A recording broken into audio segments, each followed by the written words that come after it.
Hi, my name is Brenda Lombardi, and this is a tape of my fertility slides for the boys version. So I think it's like the first 12 slides. Now that we've finished our test, we're going to give a presentation called Our Power to Love, God's Gift of Sexuality, Our Sexual Bodies. This is clearly one of my favorite pictures, and it's by the artist Michelangelo, and it is revealed in the Sistine Chapel in the Vatican in Rome. Has anyone ever seen it? It's pretty incredible. Even if you haven't seen it up front, if you've seen it in books, it's great. And this picture is a depiction of God who has his arms stretched out to Adam. And within God's arms, he's encircling Eve. And this is Eve, who's looking longingly at Adam.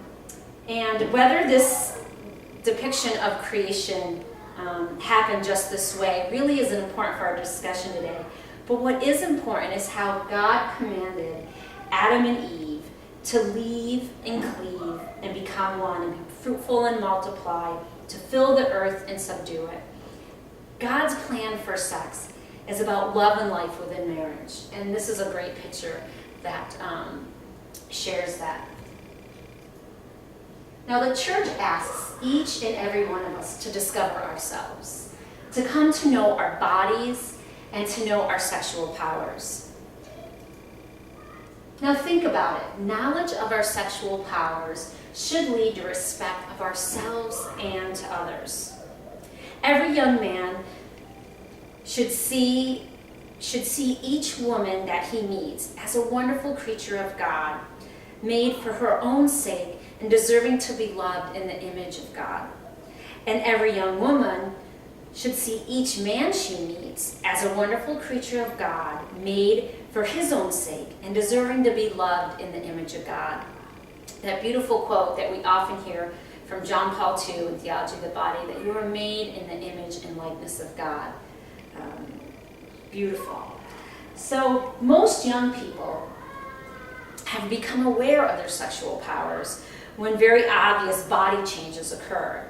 Now these changes take place during puberty, after their sex hormones start to be secreted within their body. Now puberty occurs around the ages of 10 and 13, and with girls it might be earlier than with boys. Now the changes of puberty are controlled by hormones, and hormones can be described as chemical messengers, which quickly deliver information from one part of the body to the other. Hormones are secreted by a gland and excreted directly into the bloodstream, which then act on another part of the body, another part of an organ in the body. And we'll talk about that a little bit with males and females. They are present, and we'll talk about that, like I said, in males and females. So let's talk about this a little bit more. In both males and females, puberty begins in the brain. As you can see, here's the female and here's the male. The brain stimulates a pituitary gland, the master gland of the body, which hangs like a bell under the brain. In the male, the pituitary gland secretes follicle-stimulating hormone, that's FSH, and luteinizing hormone. And it stimulates the testicle, the organ, to produce sperm. It also stimulates testosterone, the hormone. And testosterone causes the secondary sex characteristics of a boy, such as strong muscles, a beard, and a low voice. In the female, the same pituitary hormones, but the pituitary gland in the brain stimulates follicle-stimulating hormone and luteinizing hormone. It's secreted through the bloodstream and affects the organs, which are the ovaries that make the eggs that actually the hormones allow for the egg to be released, which causes ovulation. It also secretes estrogen and progesterone, the other two hormones of a woman, and allows to cause the menstrual cycle to take place. And it also causes secondary sex characteristics of a woman. And these would be known as breast development and body changes. These changes in both the male and female make procreation possible with the help of God. God is always a part of it. It's wonderful how he designed us. Now, it's so interesting to see how different male hormone pattern is from female hormone pattern. We have Mr. Freddie steady here and roller coaster. Show the hormones on a graph and how one is pretty constant and the other is up and down. The male sex hormones are usually steady throughout a man's entire lifetime. Explains a little bit about men. But a woman's sex hormone pattern have a roller coaster pattern throughout her menstrual cycle. Do you think this has any effect on a woman's moods? Right? I think so. It's well known that it does. In males, because of these hormones are secreted at the same level of his life, we can say that he is a constant Carl. Men are always fertile. From puberty until he dies, a man is constantly developing sperm, hundreds of thousands of them every day. It's amazing that his fertility is constant, so different from a woman. That means a man can always father a child, which is important for those boys to know. Let's talk a little bit about sperm. Sperm is the male's reproductive cells, and they're very unique.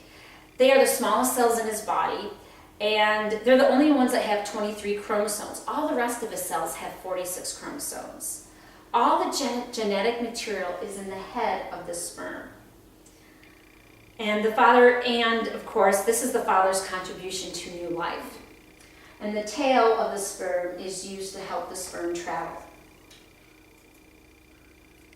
Now let's talk about the male's reproductive organs. Now, as you can see, most of the male reproductive organs are outside of his body, and this is for a good reason. Sperm needs an organ temperature lower than the body temperature in order to develop normally. The scrotum, which is right here, as it says scrotum, is the pouch which contains two testes or testicles, where sperm cells are developed. The testes are composed of tiny tubes called tubules, and if stretched out would be about 800 feet long. Well, they would need to have long tubules to make thousands and millions of sperm a day.